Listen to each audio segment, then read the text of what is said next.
महाराष्ट्र के मुख्यमंत्री श्रीमान एकनाथ शिंदे जी, महाराष्ट्र राज्य के उप मुख्यमंत्री श्रीमान देवेंद्र फडणवीस जी,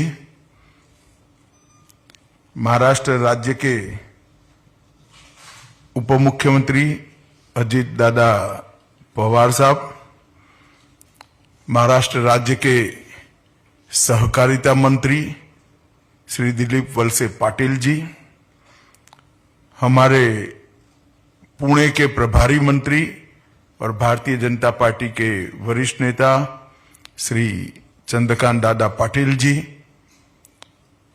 महाराष्ट्र सरकार के राजस्व मंत्री श्रीमान राधाकृष्ण विखे पाटिल जी, मंच पर उपस्थित मेरे साथी मंत्री वर्मा जी और उपस्थित सभी भारत सरकार और राज्य सरकार के अधिकारीगण और आज के कार्यक्रम में आए हुए महाराष्ट्र के सहकारिता आंदोलन से जुड़े हुए भाइयों बहनों, आप सभी को नमस्कार।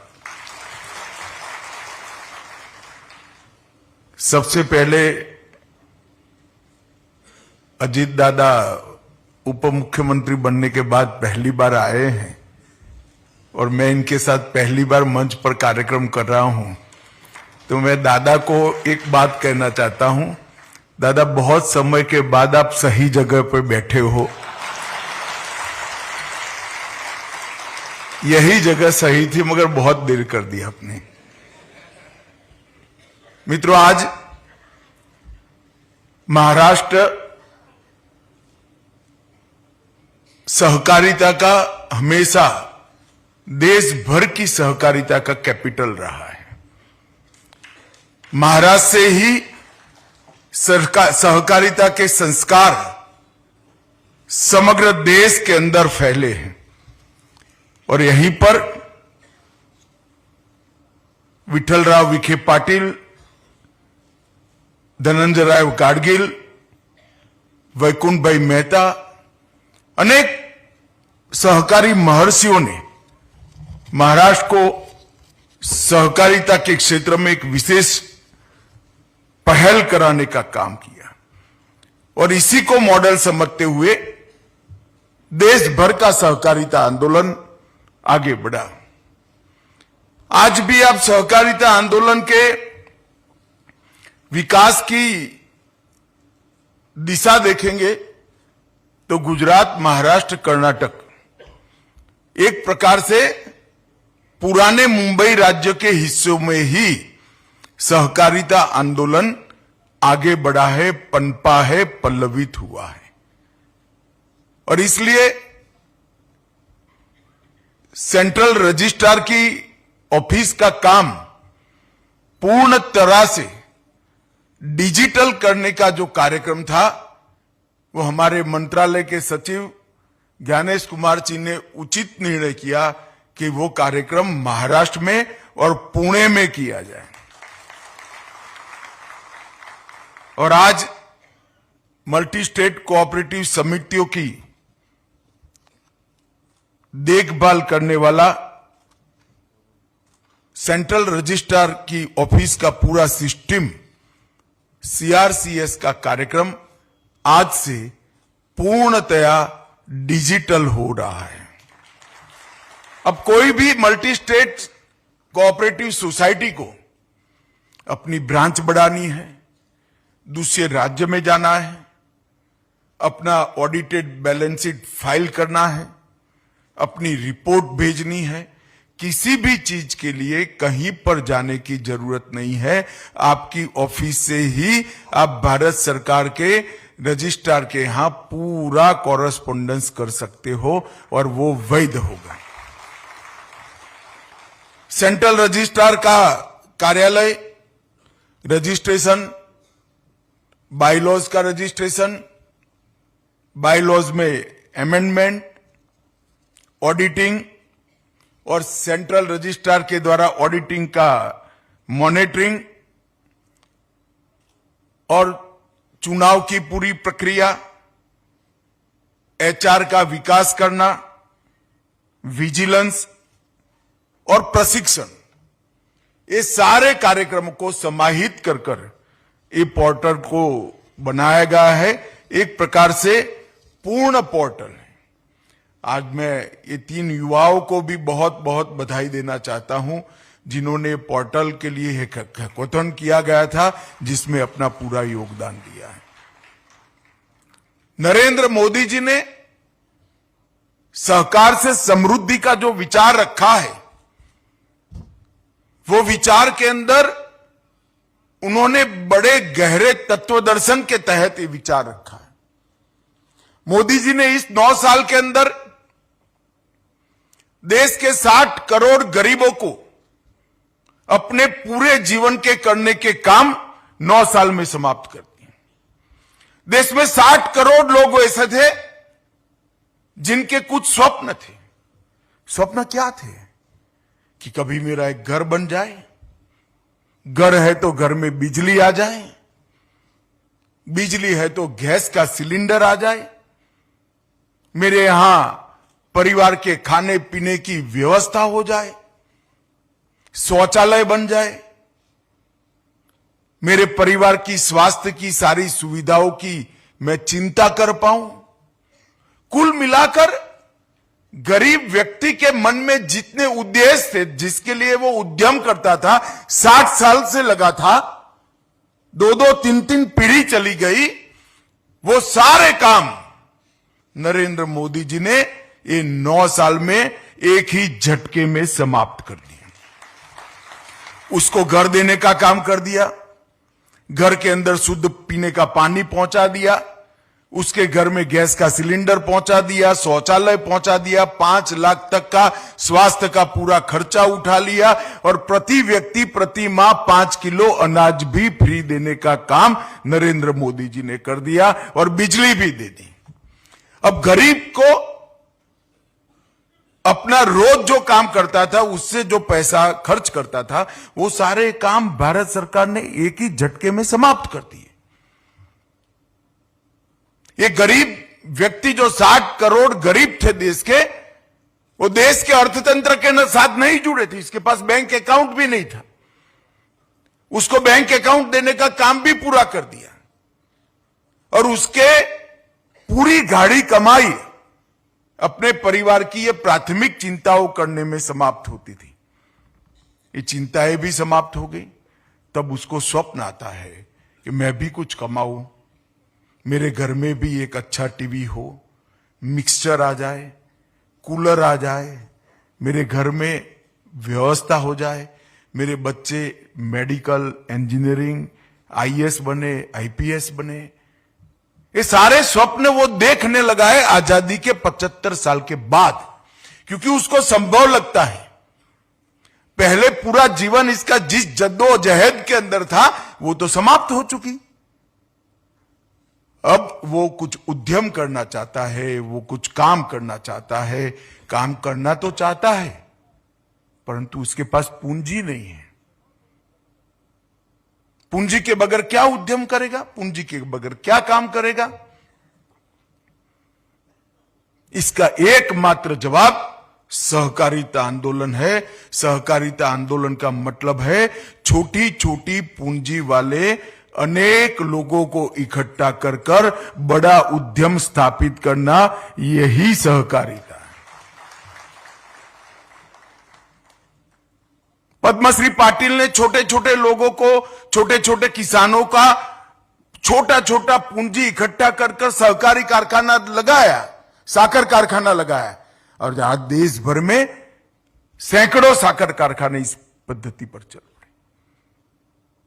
हमारे यहां त्रिभुवन दास पटेल ने छोटी छोटी महिलाओं से, उस जमाने में 5 रुपया और आज के जमाने में 100 रुपया लेकर दुग्ध क्रांति करी, अमूल का आंदोलन खड़ा किया। आज स्थिति यह है कि 36 लाख महिलाएं गुजरात के अंदर 100 रुपये से ज्यादा किसी ने नहीं रोका है, इन्वेस्ट नहीं किया है, सिर्फ 100 रुपया इन्वेस्ट किया है। वो 36 लाख महिलाओं की कोऑपरेटिव अमूल आज 60,000 करोड़ का मुनाफा वो 36 लाख महिलाओं को पहुंचा। 60,000 करोड़ रुपए का मुनाफा।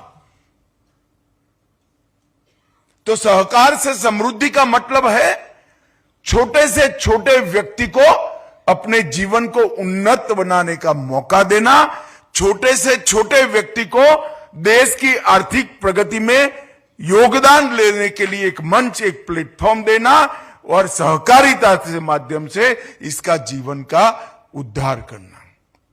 और इसीलिए इस सहकारिता मंत्रालय की स्थापना की गई है। आज हमने जिस पोर्टल को यहां पर शुरू किया है, देश की 1555 बहुराज्यीय सहकारी समितियों को इसका फायदा मिलेगा। महाराष्ट्र में 1555 में से जोर से ताली बजाना बाद में 42% सोसाइटी अकेले महाराष्ट्र में है। एक और पूरा देश है और एक और महाराष्ट्र है। जितनी मल्टी स्टेट कोऑपरेटिव सोसाइटी देश भर में है उसमें से 42% महाराष्ट्र में है।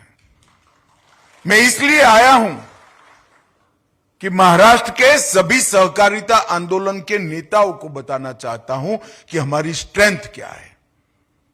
और ये आज से ये 1555 मल्टी स्टेट कोऑपरेटिव सोसाइटी को मैंने आगे कहा वो सारा काम, चाहे रिटर्न फाइल करना हो, चाहे multi state cooperative state registrar से शिकायत करनी हो किसी भी मेंबर को, किसी भी सोसाइटी को अपना जवाब देना हो, किसी भी सोसाइटी को चुनाव प्रक्रिया की इंफॉर्मेशन देनी हो, आपका बोर्ड का रेजोल्यूशन भेजना हो और एनालिटिक टूल्स भी इसके अंदर रखे हैं। हर प्रकार का काम ये पोर्टल करेगा। और इसके बाद यही पैटर्न पर हम राज्यों के सहकारिता के रजिस्ट्रारों के कार्यालय का भी कंप्यूटरीकरण करने जा रहे हैं, उसको भी कंप्यूटराइज करने जा रहे हैं, जो राज्य भर की 8 लाख कोऑपरेटिव सोसाइटियों के साथ सीधा कंप्यूटर से संवाद करेगा। तब जाकर एक काम में गति आएगी। सहकारिता आंदोलन आधुनिकता के बगैर आगे नहीं बढ़ सकता। सहकारिता आंदोलन पारदर्शिता के बगैर आगे नहीं बढ़ सकता।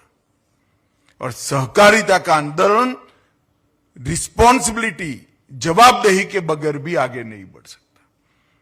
सहकारिता आंदोलन की स्वीकृति बढ़ानी है तो हमें पारदर्शिता बढ़ानी पड़ेगी, जवाबदेही तय करनी पड़ेगी। इस प्रकार की पारदर्शी व्यवस्था ही समाज के 60 करोड़ लोगों को जोड़ सकती है।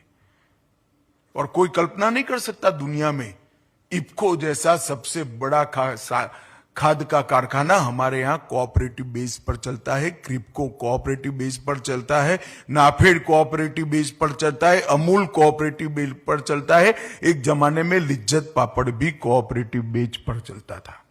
हमने बहुत सारी सफलता की गाथाएं, सक्सेस स्टोरी दुनिया के सामने रखी है। अब इस स्ट्रेंथ को संजोकर एक नई गति बढ़ाने का काम करना है। मित्रों, अभी अभी मल्टी स्टेट कोऑपरेटिव सोसाइटी के एक्ट का भी संशोधन किया गया। हमारे सचिव साहब यहां बैठे हैं, मैं उनको और उनकी पूरी टीम को बधाई देना चाहता हूं। देखिए एफिशिएंसी क्या होती है। 2 तारीख को कानून पारित हो गया, राष्ट्रपति महोदया की साइन हो गई, इसका नोटिफिकेशन निकल गया और 4 तारीख को उसका रूल्स का भी नोटिफिकेशन निकल गया। 2 तारीख को संसद के सदनों में, दोनों सदनों में पारित होने के बाद 4 तारीख को कोई काम बाकी नहीं। और इसके अंदर हमने multi state cooperative society act में निर्वाचन सुधार, कोऑपरेटिव गवर्नेंस के लिए कई नए आयाम रखे हैं। फाइनेंशियल डिसिप्लिन और फंड की पूर्ति के लिए हमने व्यवस्थाएं की है। व्यापार की सुगमता बढ़ाने के लिए व्यवस्था की है। निर्वाचन के लिए चुनाव आयोग जैसी एक इंडिपेंडेंट बॉडी बनाएगी जो निर्वाचन के अंदर घपले घोटाले करते हैं वो अब चुनाव में नहीं कर पाएंगे। काफी लोगों को अच्छा नहीं लगेगा, मगर आपकी स्वीकृति बढ़े इसके लिए जरूरी है। बोर्ड को चलाने के नियमों में भी बदलाव किया है और पारदर्शिता लाने के लिए बोर्ड ऑफ डायरेक्टर की जिम्मेदारी, कर्मचारियों की जिम्मेदारी तय की है। कोई अपने भाई भतीजे को नौकरी नहीं दे पाएगा, ये भी हमने सुनिश्चित कर लिया है। क्यों एक भी ताली नहीं पड़ती भाई? जो आएगा वो हमारा ही है भाई। हमने हमारे भाई भतीजे को नहीं रखना है, जिसमें टैलेंट है। अभी जो युवा मेरे हाथ से सर्टिफिकेट लेकर गए, ऐसे युवाओं को कोऑपरेटिव आंदोलन के साथ जोड़ना पड़ेगा, तब जाकर एक कोऑपरेटिव आंदोलन आगे बढ़ेगा। ऑडिट की जिम्मेदारी भी रिजर्व बैंक अप्रूव पैनल को ही हमने देने का तय किया है और गैर मतदान वाले सदस्यों के नॉन वोटिंग शेयर को देकर ज्यादा पूंजी प्राप्त करने के लिए भी इसके साथ व्यवस्था की है, जिससे बहुत बड़ी सुविधा मल्टी स्टेट कोऑपरेटिव सोसाइटीज को होगी। कंकरेंट ऑडिट की व्यवस्था की है, सहकारी समितियों में कंप्लेन के निपटारे की व्यवस्था की है, सूचना का अधिकार भी लागू किया है, ढेर सारी व्यवस्थाएं हमने की है। मित्रों, नरेंद्र मोदी जी के नेतृत्व में, मोदी जी के सतत मार्गदर्शन से हमने पैक्स को लाइव बनाने का तय किया है। सबसे पहले हमने तय किया है कि 5 साल में 3 लाख पैक्स नए बनाएंगे और सहकारिता आंदोलन को हर गांव तक पहुंचाने का काम ये भारतीय जनता पार्टी की नरेंद्र मोदी सरकार। 3 लाख नए पैक्स बनेंगे। 70 साल में, 75 साल में 93,000 पैक्स बने हैं। अगले 5 साल के अंदर 3 लाख नए पैक्स लगाएंगे। हमने जितने भी पैक्स बने हैं, इस सबका कंप्यूटराइजेशन का काम समाप्त कर दिया है। पैक्स अब कॉमन सिविल सर्विस सेंटर है। आपको जन्म का दाखला भी वहां से मिल जाएगा, मृत्यु का रजिस्ट्रेशन भी वहां हो जाएगा, मतदाता सूची देखनी है तो वो भी वहां से देख पाएंगे। क्या राज्य सरकार और केंद्र सरकार की 300 से ज्यादा योजनाएं वहीं होंगी। पैक्स बैंक मित्र भी होंगे, पैक्स सस्ती दवाई की दुकान भी बन पाएंगे, पैक्स गैस का वितरण का भी काम करेंगे, पैक्स अब पेट्रोल पंप भी बन पाएंगे, पैक्स नल से जल की जो समिति है, इस समिति को गांव में संचालित करेंगे, पैक्स भंडारण का भी काम करेंगे। मित्रों, विश्व की सबसे बड़ी भंडारण योजना मोदी जी ने कैबिनेट के अंदर अप्रूव की है। राज्य सरकार और केंद्र सरकार जो धान और गेहूं खरीदेगी या रागी खरीदेगी, ज्वार खरीदेगी, बाजरा खरीदेगी, मक्का खरीदेगी, वो कोई फूड कॉर्पोरेशन ऑफ इंडिया के बड़े गोडाउन में नहीं जाएगा, आपके तहसील में ही रहेगा और वहीं से सस्ता अनाज की दुकान पर चला जाएगा। ट्रांसपोर्टेशन शून्य हो जाएगा और इसके लिए बहुत बड़ी योजना है। दिलीप वळसे पाटिल यहां बैठे, मेरा उनको आग्रह है, सुबह हमारे तीनों महानुभाव, मुख्यमंत्री और दोनों उप मुख्यमंत्री को मैंने बनाया। महाराष्ट्र ने इसका सबसे ज्यादा फायदा लेना चाहिए। एक भी तहसील ऐसी न हो जहां कोऑपरेटिव भंडारण की, स्टोरेज की व्यवस्था न की जाए। और बहुत मल्टी डायमेंशनल है ये स्टोरेज। कोऑपरेटिव के पास ट्रैक्टर भी होगा, ड्रोन भी होगा। स्टोरेज कोऑपरेटिव के पास पराली को उठाने के लिए मशीनों की व्यवस्था भी होगी। ढेर सारा काम इसके माध्यम से हो जाएगा। इसका मैक्सिमम फायदा महाराष्ट्र ने लेना चाहिए, ऐसा मेरा मानना है। मित्रों, अब कोऑपरेटिव को जेम के प्लेटफॉर्म का भी फायदा मिल रहा है। हम एक सहकारी कोऑपरेटिव डेटा बना रहे हैं। आप मेरे ऑफिस में कभी चाय पीने आइएगा, सच अर्थ में कह रहा हूं, तो मेरे लैपटॉप पर मैं आपको महाराष्ट्र दबा कर दूंगा तो कितनी कोऑपरेटिव सोसाइटीज है आ जाएगा, फिर एक जिले में चले जाएंगे, पुणे जिले में चले जाएंगे तो पुणे जिले की आ जाएगी, फिर एक तहसील में चले जाएंगे तो तहसील में आ जाएगी, और फिर हर गांव का नाम लिखोगे तो गांव की हो जाएगी। इसके साथ कौन से गांव में कोऑपरेटिव आंदोलन नहीं है वो भी सूची साथ में ही दिखाई पड़ेगी। कोऑपरेटिव का अगर विस्तार करना है, इसको एक्सपांड करना है तो कहां करने की जरूरत है, कोई राज्य को अब जानने की जरूरत नहीं, कंप्यूटर पर मिल जाएगा। दिलीप वळसे पाटिल साहब चाहेंगे कि महाराष्ट्र के कितने गांवों में पैक्स नहीं है तो कंप्यूटर पर उसकी सूची तहसील वाइज, जिले वाइज मिल जाएगी, वहां पर पैक्स रजिस्टर करनी है। ये बहुत बड़ा कार्यक्रम और इसका 95% काम हमने पूरा कर दिया है। हम एक नई कोऑपरेटिव पॉलिसी भी लेकर आए हैं। हम कोऑपरेटिव यूनिवर्सिटी भी बना रहे हैं जिसके माध्यम से कोऑपरेटिव के साथ साथ जितने एक्सटेंशंस हैं, चाहे डेयरी उद्योग हो, चाहे चीनी उद्योग हो, चाहे मछुआरा समिति के शीत केंद्र हो, अनेक प्रकार के काम कोऑपरेटिव्स करती हैं। इसके टेक्निकल एजुकेशन की व्यवस्था भी इसी के साथ जुड़ जाएगी। तो युवाओं को इसके साथ हम जोड़ेंगे। मित्रों, हमने 3 नई कोऑपरेटिव सोसाइटीज बनाने का काम किया है। Multi state cooperative society Bharat सरकार बन गई है। बहुराज्य ऑर्गेनिक प्रोडक्ट मार्केटिंग के लिए एक सोसाइटी, ऑर्गेनिक प्रोडक्ट के लिए, प्राकृतिक खेती के लिए ढेर सारे किसान आगे आए हैं, मगर उनको सर्टिफिकेशन नहीं है और उनको अपने उपज का मूल्य नहीं मिलता है। एक मल्टी स्टेट कोऑपरेटिव सोसाइटी बनेगी जो पैक्स से एपेक्स तक जहां जहां किसान ऑर्गेनिक कृषि उपज बना रहा है उसको परचेस कर भारत ब्रांड के साथ इसका मार्केटिंग कर इसका पूरा मुनाफा वो किसान के खाते में वापस देने का काम आज जैविक सोसाइटी। अभी हमने ट्रायल बेस पर अमूल का काम कर दिया है, बहुत सफलता से चल रहा है। हर महीने अमूल हर रोज 61 टन मटेरियल का अभी ट्रांजैक्शन कर रहा है। ये शुरुआत ही है। इसके साथ साथ किसान अपनी अच्छी प्रोडक्ट को एक्सपोर्ट नहीं कर पाते। हमारे यहां गुजरात में जीरा और इसबगुल होता है मगर एक्सपोर्ट बहुत कम होता था। क्यों? क्योंकि मिट्टी लग जाती थी, इसकी सफाई की व्यवस्था नहीं थी, करना कुछ नहीं था, एक प्लास्टिक की दरी बिछा देनी थी, इस पर जीरा डालना था खेत में, खलियान में, नहीं होता था। इसबगुल भी एक्सपोर्ट नहीं होता था।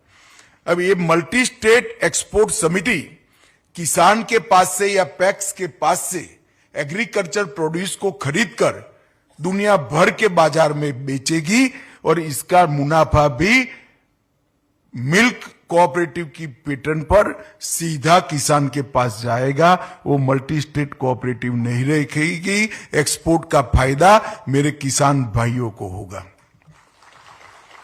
इसी तरह से छोटे किसान बीज की खेती नहीं कर सकते थे। सीड्स का डेवलपमेंट करना है तो बड़ी कंपनियां इनको मौका नहीं देती। जिनके पास 15 एकड़, 20 एकड़, 15 हेक्टर, 30 हेक्टर भूमि है उसी को देते थे वो।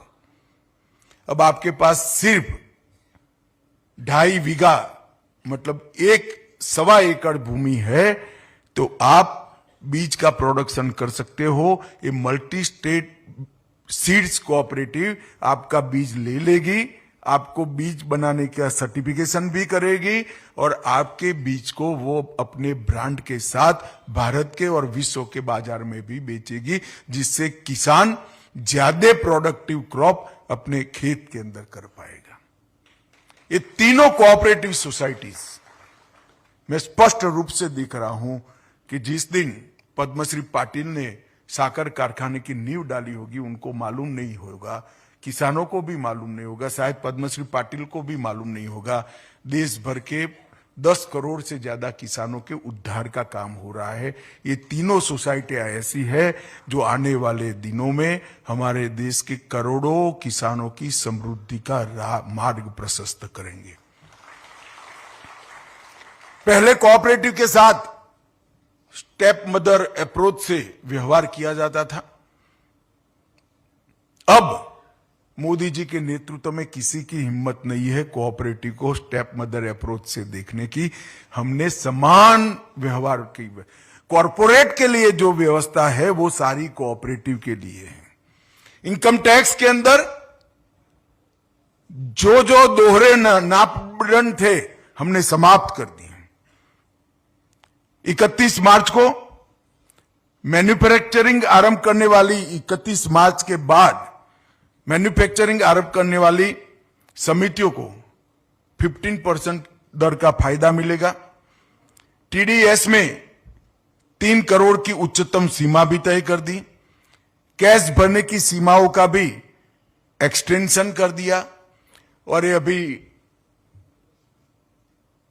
अजीत दादा ने कहा कि कितने सालों से शुगर मिल का प्रॉब्लम पड़ा था। किसी ने कहा 10,000 करोड़ माफ हो गया, किसी ने कहा 10,000 नहीं, पेनल्टी और इंटरेस्ट गिन लो तो 30,000 करोड़ हर्षवर्धन भाई ने बताया।